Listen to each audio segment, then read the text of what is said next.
What's up mga kamaster?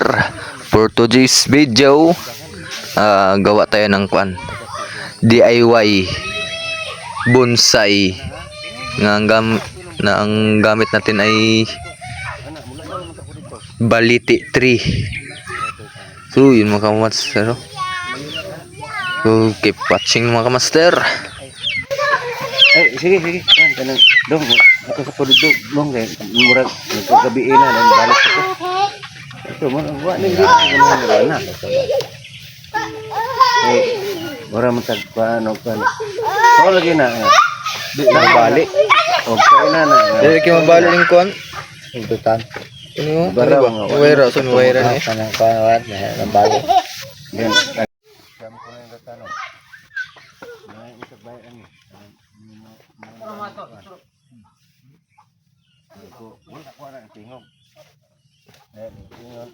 Homemade bonsai with baliti tree.